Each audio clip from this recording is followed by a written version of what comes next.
Bezawada Benz circle వద్ద నిర్మించే flyover 6 లైన్లు కావాల్సిన అవసరం ఉందని అన్నారు ఎంపీ కేశినేని నాని. ఫ్లైఓవర్ పొడిగింపు వ్యవహారంపై కేంద్ర మంత్రి గడ్కరీతో చర్చిస్తామని చెప్పారు ఆయన. చంద్రబాబు ఆదేశాల మేరకు బెంజ్ సర్కిల్ ఫ్లైఓవర్ నిర్మాణానికి అనుమతులు ఖచ్చితంగా తెస్తామని అన్నారు. నానితో పాటు ఎమ్మెల్యే గద్దె రామ్మోహన్, ఎన్హెచ్ఏఏ అధికారులు బెంజ్ సర్కిల్ ప్రాంతాన్ని పరిశీలించారు. ఈ బెంజ్ సర్కిల్ 112 మీటర్లు మాత్రమే ఫ్లైఓవర్ శాంక్షన్ చేయడం జరిగింది. తర్వాత మేము ప్రభుత్వంలోకి వచ్చినాక నారా చంద్రబాబు నాయుడు గారి ఆదేశాలతో దాన్ని ఇంకా ఎక్స్టెన్షన్ కావాలంటే రూ బ్రిడ్జ్ దగ్గర నుంచి నేరిస్ట్లా కాలేజ్ ఎదురుగా అంటే 2 జంక్షన్లు పాస్ అయ్యేటట్టు బెంజ్ సర్కిల్ జంక్షను, అట్లాగే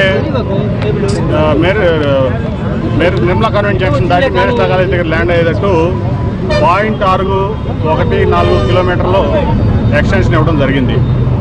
ఇప్పుడు మళ్ళీ మేము ఇక్కడ ట్రాఫిక్ కండిషన్స్ చాలా దారుణంగా ఉన్నాయి. విజయవాడలో ట్రాఫిక్ పరిస్థితులు అధ్వానంగా ఉన్నాయి.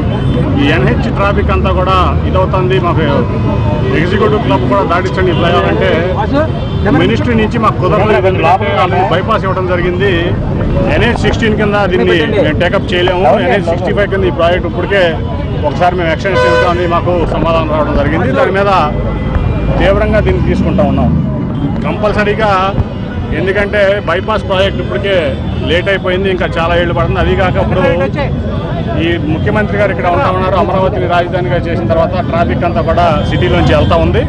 దీన్ని కంపల్సరీ ఎగ్జిక్యూటివ్ క్లబ్ వరకు దాటించాలి. 6 లైన్ ఫ్లైఓవర్ కావాలి, 4 లైన్ కాదు, 6 లైన్ ఫ్లైఓవర్ కావాలని చెప్పి కోరాం. దానికి ఇప్పుడు కొత్తగా ఎక్స్టెన్షన్కి 126 కోట్లు అవుతుందని కూడా ప్రపోజల్ చేసి